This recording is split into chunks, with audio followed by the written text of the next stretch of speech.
지금 여러분의 통장과 아파트는 안녕하신가요? 아니요, 좀 더 정확하게 질문을 한번 던져볼게요. 여러분이 매일 아침 뉴스를 통해 접하는 그 숫자들, 과연 믿고 계신가요? 요즘 부동산 시장을 두고 말들이 참 많거든요. 누구는 이제 바닥을 찍었으니까 사야 할 때라고 말하고, 또 누구는 이제 진짜 지옥이 시작될 거라고 경고하죠. 그런데 여기서 우리가 주목해야 할 아주 기괴하고도 무서운 괴리가 하나 있어요. 바로 정부가 발표하는 통계와 우리가 피부로 느끼는 실물 경제의 온도 차이입니다. 정부 통계를 보면 말이죠. 최근 부동산 하락폭이 0.07% 수준이라고 합니다. 0.07%. 여러분, 이 숫자를 들으면 어떤 생각이 드시나요? 아, 그냥 조금 주춤하구나. 거의 변동이 없네. 라고 생각하기 딱 좋은 숫자죠. 하지만 현실은 어떻습니까? 지금 시장의 한복판에서는 8.14%라는 그야말로 살인적인 고금리 폭탄이 터지고 있습니다. 0.07%라는 미미한 하락 수치 뒤에 숨겨진 8%가 넘는 고금리의 칼날이 서민들의 목을 겨누고 있다는 뜻이에요. 이게 왜 무서운지 아세요? 통계는 우리에게 안심하라고 속삭이지만 실제 시장의 엔진은 이미 멈춰서서 역행하고 있기 때문입니다.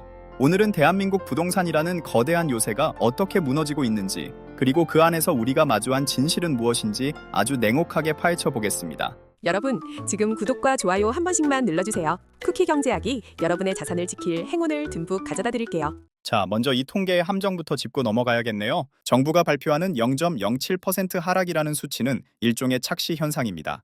거래가 아예 끊긴 상태에서 간신히 한두 건 체결되는 거래를 평균 내다보니 발생하는 오류거든요. 하지만 우리가 주목해야 할 진짜 숫자는 바로 8.14%입니다. 이건 대출금리 상단을 의미해요. 누군가는 4%, 5%라고 말하지만 신용도가 낮거나 추가 대출을 받은 사람들에게 8%대 금리는 이미 현실입니다. 상상해보세요. 10억 원을 빌려서 아파트를 샀다고 칩시다. 금리가 3%일 때는 한 달 이자가 250만 원 수준이었겠죠. 그런데 이게 8%가 되면 어떻게 될까요? 한 달 이자만 660만 원이 넘습니다. 웬만한 직장인 월급 전체를 이자로 쏟아부어도 모자란 상황인 거죠. 그런데 정부는 0.07% 떨어졌으니 괜찮다고 말합니다. 이건 마치 온몸에 3도 화상을 입은 환자에게 체온이 0.1도 낮아졌으니 건강해지고 있다고 말하는 것과 다를 바가 없어요. 이 고금리 폭탄의 직격탄을 맞은 곳이 어디일까요? 바로 경기도의 주요 신도시들입니다. 위례, 동탄, 평택. 이름만 들어도 화려했던 이른바 영끌의 성지들이었죠. 불과 2, 3년 전만 해도 이곳은 당첨만 되면 수억 원의 시세 차익을 얻을 수 있는 기회의 땅으로 불렸거든요. 하지만 지금은 어떻습니까? 곡소리가 끊이지 않는 잔혹사 현장이 되어버렸습니다. 실거래가를 들여다보면 정말 충격적입니다. 최고가 대비 35%는 기본이고 심한 곳은 50%까지 급락하며 자산 가치가 반토막 나는 현상이 속출하고 있어요. 15억을 호가하던 아파트가 7억, 8억에 거래되고 있다는 소식, 이제는 놀랍지도 않습니다. 그런데 더 큰 문제는 무엇일까요? 바로 팔고 싶어도 팔 수 없다는 것입니다. 금리가 너무 높으니까 살 사람이 없고 집값은 떨어지는데 대출 이자는 눈덩이처럼 불어납니다. 자산은 반토막 났는데 갚아야 할 빚은 그대로, 아니 이자 때문에 더 늘어나고 있는 이 지옥 같은 상황인 거죠. 특히 위례나 동탄 같은 곳은 신축 아파트 비중이 높고 젊은 층의 유입이 많았던 곳입니다. 그만큼 대출 비중이 높다는 뜻이겠죠. 이들에게 집값 50% 하락은 단순한 숫자의 감소가 아닙니다. 인생 전체가 부정당하는 경험이에요. 평생 모은 돈에 영혼까지 끌어모은 대출금을 더해서 산 집이 이제는 나를 파산으로 이끄는 거대한 족쇄가 되어버린 겁니다. 자, 그럼 이렇게 물으시는 분들이 계실 거예요. 그래도 서울은 다르지 않나? 특히 강남은 절대 안 무너지잖아. 과연 그럴까요? 어림도 없는 소리입니다. 절대 무너지지 않을 것 같던 성역, 강남 청담동과 한강벨트에서도 드디어 균열이 시작되었습니다. 대한민국 부동산의 최후의 보루라고 불리는 강남권에서도 수십억 원씩 하락한 거래가 심심치 않게 포착되고 있거든요. 강남 사람들은 돈이 많아서 버틸 수 있다고요? 천만의 말씀입니다. 강남의 고가 아파트일수록 대출 규모 자체가 상상을 초월해요. 금리가 1%만 올라도 늘어나는 이자 부담이 웬만한 중형차 한 대 값입니다. 게다가 최근에는 기업들의 사정이 어려워지고 경기가 침체되면서 자산가들조차 유동성 위기에 직면하고 있습니다. 급하게 현금을 마련하기 위해 내놓은 급금매들이 강남의 시세를 아래로 끌어내리고 있는 것이죠. 한강변의 화려한 스카이라인 뒤에 가려진 비명소리가 들리시나요?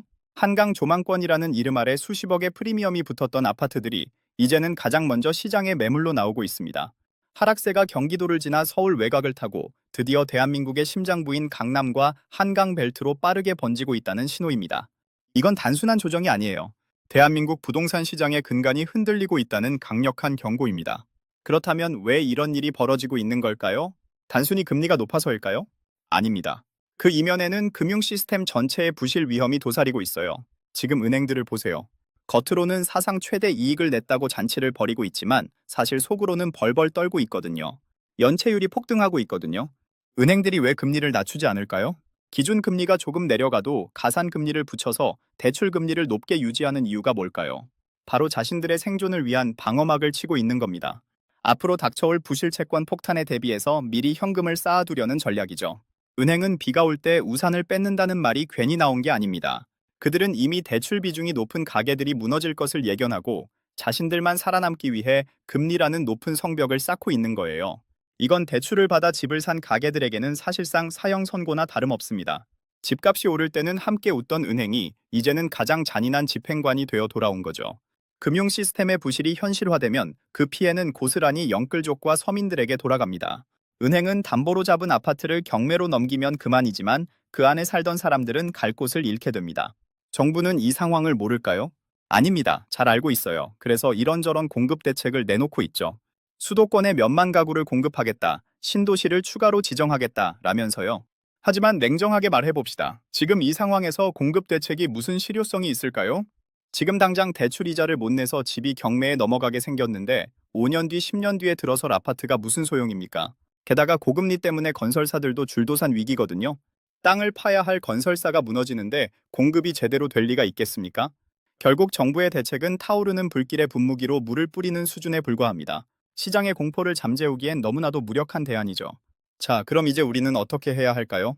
이 잔혹한 부동산 시장에서 어떻게 살아남아야 할까요? 지금 가장 필요한 것은 바로 보수적인 생존 전략입니다. 지금은 수익을 낼 때가 아니라 살아남아야 할 때거든요. 남들이 지금이 기회다, 무릎에서 살아 라고 유혹할 때 귀를 닫으셔야 합니다. 그 무릎이 지하 1층일지 지하 10층일지는 아무도 모르니까요. 가장 먼저 해야 할 일은 조바심을 버리는 것입니다. 집값이 조금 반등하는 것 같다고 해서 다시 영끌 대열에 합류하는 것은 불 속으로 뛰어드는 나방과 같습니다.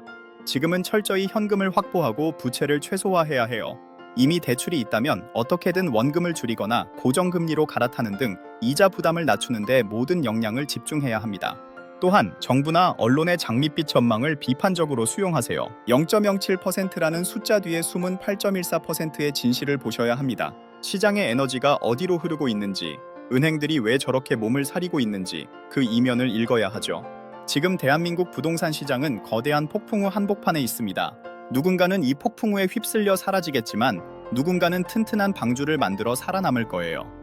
그 방주는 화려한 아파트가 아니라 여러분의 냉철한 판단력과 견고한 현금 흐름입니다. 기억하세요. 부동산은 결국 심리 게임이고 최후에 웃는 자는 가장 오래 버티는 자입니다. 지금은 화려한 성장을 꿈꾸기보다 비바람을 피할 수 있는 단단한 처마를 고치는 데 집중하시길 바랍니다. 오늘 준비한 이야기는 여기까지입니다. 여러분의 소중한 자산과 인생을 지키기 위해 오늘 제가 드린 말씀이 작은 이정표가 되었기를 바래요.